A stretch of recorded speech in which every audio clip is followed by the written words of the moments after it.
Today we're going to go through a quick little mini review of the quadratic formula and the different parts and all the information that you can glean from this kind of quintessential algebraic formula. So the first thing we probably want to do is write down the kind of two parts. So the discriminant formula and the quadratic formula go together. So the first part that we're going to talk about today is the discriminant of a quadratic equation. So remember, your quadratic equations have to be in standard form and equal to 0. And our discriminant formula is b squared minus 4 times a times c. Now remember, you have to be in standard form, so we have ax squared plus bx plus c and then equals 0. So the first thing that we're going to do is we're going to find the equation. We're going to find the discriminant value of this equation. So we're going to try,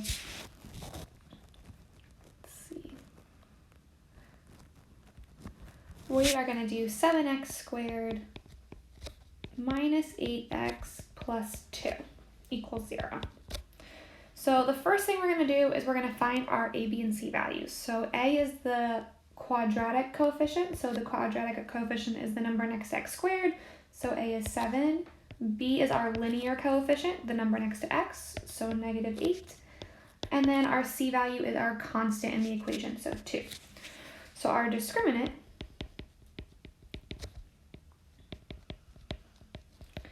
is going to equal b squared, so negative 8 all squared. Always put it in parentheses like that with the square on the outside because it will help fix any sort of calculator issues you might be having. Minus 4, so that 4 is built into the formula, so you don't have to find that anywhere. It's just always a 4, and then times a times c. So I'm going to go ahead and use my calculator, though you can of course also use your brain, right? This is not necessarily hard arithmetic, it's just faster with a calculator. So I'm going to type that into my calculator exactly as I wrote it down. Hit enter, and I'm going to get that my discriminant value is equal to 8. So remember that the discriminant tells us some basic information. So the discriminant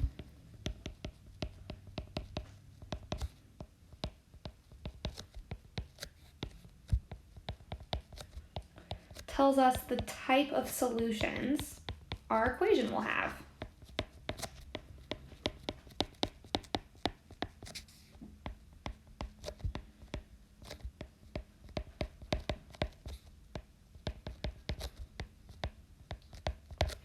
So there's 3 different cases for the type of answers that we can get from our discriminant. The first case that we can have is we have a positive discriminant value, like we just found, right? Our example had a discriminant of positive 8.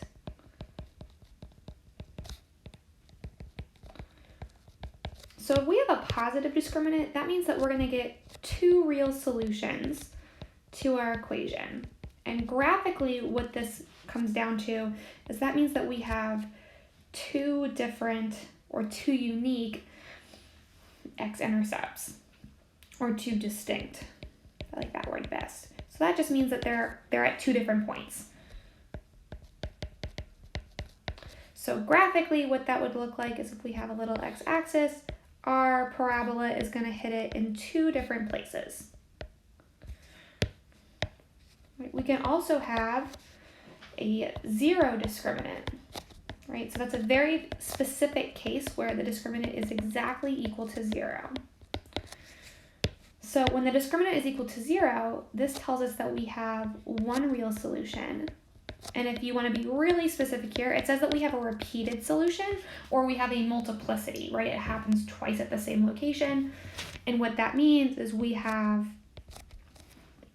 1 x-intercept, which means that the vertex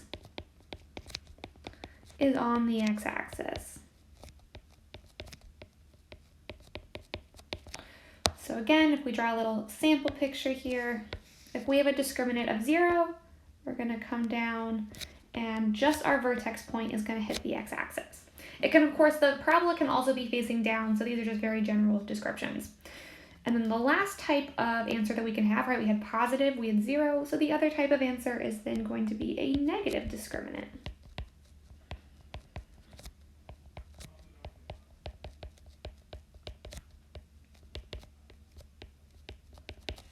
So what that tells us is if we have a negative discriminant, we have no real solutions,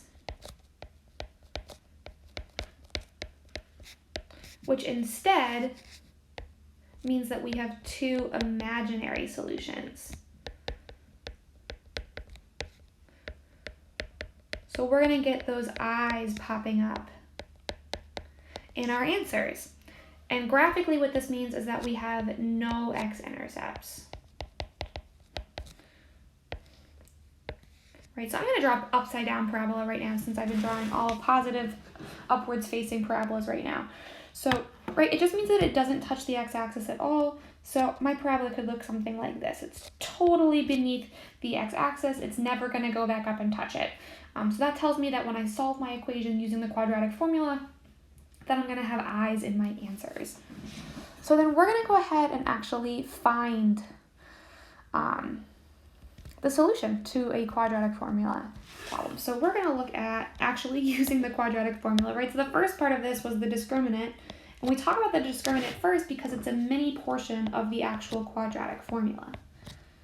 So the quadratic formula is, of course, only used for standard form quadratics, right? So remember, ax squared plus bx plus c, and it has to equal 0.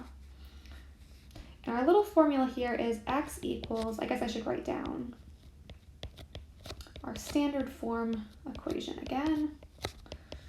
So if we want to solve for x, this works for any quadratic equation, whether or not you can factor it, you can always use quadratic formula. So our quadratic formula is x is equal to the opposite of b, and I always put these parentheses in so it reminds me to multiply it by the negative, and then plus or minus the square root of b squared minus 4ac, right? Which hopefully you recognize that as your discriminant equation, right? So this is really the square root of the discriminant in here, which is why I always talk about it first, and I actually usually find that separate, and then the whole thing is over 2 times your a value, 2 times your quadratic coefficient. So this is definitely something to know. It's like one of the biggest formulas that you learn in Algebra 2 or Algebra 1 even, and it's definitely something that pops up a lot in further math classes. So we're going to go ahead and do an example with this, and we're going to use the quadratic formula to solve the equation 5x squared plus 7x minus 6 is equal to 0. So the first thing that I'm going to do is I'm going to pull out my coefficients for a, b, and c. So my quadratic coefficient is a, that's 5. My linear coefficient is 7, and my constant term is negative 6. So then the first thing that I always do is find my discriminant, because that's a part of my formula, and I find that it's easier to do that separately and then plug that number in versus doing it all in the formula. So my discriminant is b squared, so 7 squared minus 4 times a times c. Be careful that you include that negative.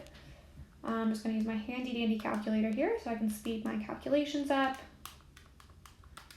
Make sure I type it in correctly, and I'm going to get 169.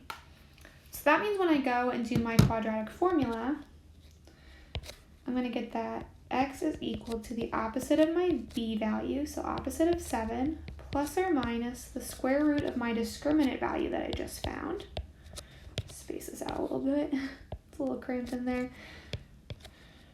And then I'm going to go all over 2 times my a value, which was 5. So then I'm just going to work on simplifying. So opposite of 7 is negative 7, plus or minus 169 is actually a perfect square. Square root of 169 is 13, and then 2 times 5 is 10. So then that plus or minus means that I have 2 different answers. So because I could take the square root, I'm going to actually split this up and find the 2 different solutions. So the first thing I'm going to do is split this up. So I'm going to have 2 answers here. So my first answer I'm going to find by keeping my positive symbol, and then simplifying, and then I'm going to split off the other one and be my negative, so negative 7 minus 13 all over 10. So if we simplify this first, negative 7 plus 13 is 6, So I get 6 over 10, which reduces to 3 over 5. So there's one answer here. And then my second solution is negative 7 minus 13, which is negative 20 all over 10, which is going to equal negative 2.